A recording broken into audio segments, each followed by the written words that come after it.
Donc, ce que j'ai eu à apprendre ces 3 dernières années, donc mon parcours déjà a été une quête d'excellence. J'ai laissé beaucoup de choses pour devenir... Bon, le rêve, c'était d'être un physicien. Très tôt au lycée d'état en seconde, je voulais être un excellent physicien. Parce que bon, je suis arrivé là-bas, j'ai vu des gens qui enseignaient la physique, mais franchement, ils incarnaient cette rigueur qu'il faut à un être humain, quoi. Et moi, quand j'ai vu ça, bien que je n'avais même pas le niveau, je n'avais pas trop le niveau. Donc, j'ai direct été, on va dire, attiré par la physique. Et j'ai tout donné. Le rêve, c'était d'être un grand physicien. Grand, je ne sais pas trop ce que je mettais dedans. Peut-être le Nobel, je n'ai pas eu à rêver jusqu'à ce niveau. Mais voilà, comme Samuel Eto'o aussi dit, souvent le grand neuf, le rêve il est gratuit. Donc, on ne peut pas vous empêcher de rêver. Parce que normalement, quand vous lisez, on va dire des enseignements un peu très avancés. Là, on est dans le monde physique. Le corps là, dans la dimension matérielle de l'existence. Mais par exemple, le rêve, lui, il appartient à d'autres types de mondes, les plans subtils, qu'on appelle par exemple le monde onirique. Et tout ce qui se matérialise, comme ce cahier ou ce bloc-notes là, a été d'abord pensé ou rêvé, donc dans d'autres mondes. Donc le rêve, c'est le début ou la base de toute création en fait. Donc si tu veux être un grand footballeur, demain il faudra le rêver. Si tu veux être un grand basketteur, il faudra le rêver. Donc le rêve il est gratuit et nous ne devons pas nous en empêcher. Donc je me suis construit dessus et forcément ça développe de l'ego en fait. Parce qu'on est dans un environnement de quasi-médiocrité à tous les niveaux, à plusieurs étages. Les gens sont beaucoup incompétents. Donc pour atteindre notre niveau là, ça me demande beaucoup de sacrifices et beaucoup de travail. Donc si tu fais tous ces éléments là, où tu mets en place tous ces éléments-là, tu développes forcément de l'ego. Et l'ego, il n'est pas trop loin de l'orgueil. Vous voyez un peu. Donc, après, on finit par se définir à travers nos titres, nos diplômes, au niveau d'études. Comme là, j'ai vu à la télé cette semaine, quelqu'un dit qu'il a appris à Grenoble. Vous voyez un peu. On s'est défini par ça, en fait. Et c'est ça l'orgueil. C'est ça l'orgueil. On s'est défini à travers ça. Et c'est ça l'orgueil. Souvent, on est inconscient. Quand la vie ne te frappe pas, tu ne peux pas prendre conscience de ces choses-là. Donc, c'est un peu ça. Donc, avec le recul, je vois ça comme, on va dire, ces moments de difficulté, comme une leçon de vie, car c'est un long moment d'introspection. Donc, une phase de la vie où tu remets tout en cause, tes diplômes, tout. Donc, j'ai eu à lire des livres, surtout écouter beaucoup de livres audio sur YouTube. Donc, c'est là aussi j'ai découvert où j'ai fait aller à la rencontre du développement personnel, quoi. Donc, aujourd'hui, j'ai une autre définition de la difficulté ou de la douleur. Donc, aujourd'hui, on traverse ça là. C'est pour nous révéler à nous-mêmes et pour passer à un niveau un peu plus supérieur de notre état de conscience, quoi. Donc, si c'était à refaire, je vais dire oui, car pendant ces moments-là, on se découvre et on découvre certaines qualités et certaines forces à l'intérieur de nous qu'on ignorait. Donc normalement, l'être humain c'est un puits ou un champ infini de potentialités. Donc pendant les moments difficiles, vous puisez à l'intérieur de vous. Donc c'est ce qui m'a permis de réfléchir, à me mettre, on va dire, dans une phase introspective longue où j'ai eu à réfléchir sur plusieurs questions existentialistes ou existentielles. Et ce qui me motive aujourd'hui à mettre en place tous ces projets-là, quoi, parce que j'ai ça en moi.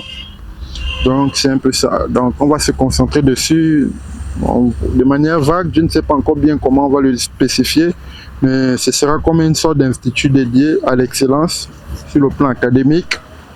De mettre sur pied, on va dire, un centre de formation dédié aux énergies renouvelables. Bon, la partie cours en ligne est déjà effectuée. Il faut maintenant la partie physique. Là, on peine un peu encore sur le plan technique, mais ça viendra forcément un jour, vu qu'on l'a déjà pensé. Donc, d'écrire des livres, accompagner nos apprenants, et puis écrire aussi des livres de développement personnel. Bon, ça, c'était les rêves ou mes souhaits quand j'ai rencontré des difficultés au niveau de la préfecture, quoi. Je dis, bon, écoutez, si je ne peux pas faire tout ça, voici ce que moi je vais faire. Je vais former des gens, j'ai fait mes formations, elles existent déjà. Je vais écrire des livres. J'ai écrit des livres je vais écrire aussi des livres de développement personnel. Par contre, le livre de développement personnel, c'est pas facile à l'écrire parce que j'ai pas des notions. Mais le livre qui va accompagner les formations, ça, il est déjà fait, mais il n'est pas encore terminé. Donc, c'est un peu ça. Et c'est ce que j'avais décidé, hein. Donc, après, bon, quand tu découvres en toi un champ infini de potentialités, donc tout est possible. Donc, on va dire, le futur, on ne sait pas trop. Mais voilà, qui sait, peut-être qu'il y aura des films, on pourra aussi écrire des films sur nos propres histoires, vu qu'il n'y a pas de limitation, quoi. J'ai atteint ce niveau où il n'y a plus de barrières. Donc, c'est un peu ça. Donc, une mission de service auprès de la jeunesse. Donc, c'est que je vais forcément ajouter un nom à mon nom, prénom. Ça a toujours été Kizito. Maintenant, là, on va dire Kizito, le précepteur des enfants du MAPAN. Bon, ça, c'est certains enseignements aussi. Il faut un nom qui incarne ce que tu veux réaliser. Donc, ce sera un peu comme ça. Donc, Kizito, le précepteur des enfants du MAPAN. Donc, précepteur, vous devez savoir ce que ça veut dire. Donc, un peu ça. Donc, merci à tous ceux qui m'ont formé, hein, parce que c'est aussi qui m'ont donné cette envie ou cette... C'est quand tu regardes quelqu'un qui fait quelque chose que tu veux, qui touche à ton cœur, tu le prends comme modèle et voilà quoi. Donc moi ça a été au lycée d'État, c'est ce que j'appelle le maître, le MB étoilé, très discipliné, rigoureux, qui m'a donné cette envie d'apprendre la physique. Et la physique a été pour moi, ça m'a permis de me structurer, de me cadrer. Et aujourd'hui, voilà quoi, je ne regrette pas. Donc c'est un peu ça, c'est aussi une manière pour leur dire merci, parce que tout ce parcours-là, je n'aurais pas pu le faire sans leur accompagnement.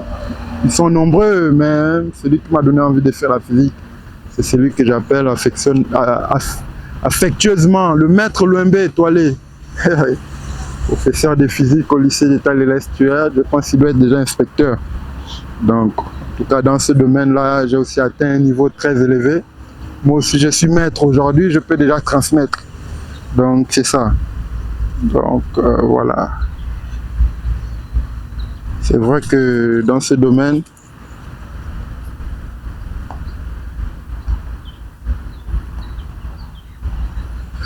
quand vous travaillez suffisamment sur un secteur d'activité où vous atteignez l'excellence, quel que soit ce qu'on va vous dire, si vous avez développé sur votre parcours la confiance en vous, on ne pourra pas vous ébranler, quoi. Parce que le monde extérieur, ils ne comprennent pas, ils ne se connaissent pas, ils ne sont pas confiants en eux, mais ils aiment toujours critiquer. Donc moi, quel que soit ce qu'on va dire, tu ne fais pas des études sérieuses, bah, laisse tomber, ça ne peut pas marcher, en fait. Je n'ai rien à prouver, ça c'est ce qui est évident. Donc, vous verrez le fruit de mon travail à travers les jeunes que nous allons former dans notre centre d'excellence. Ça, c'est ce que nous allons apporter. Et je ne suis pas seulement un maître dans ce domaine-là. Comme je disais, c'est 15 ans de physique au placard.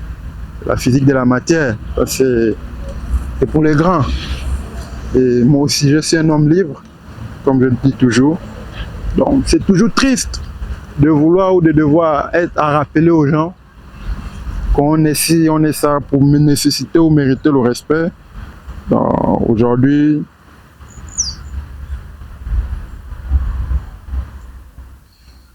surtout quand tu reviens du pays des Lumières, dit des Lumières, donc tu dois devoir te justifier à gauche, à droite. Ça, je ne suis pas fait pour ça, quoi.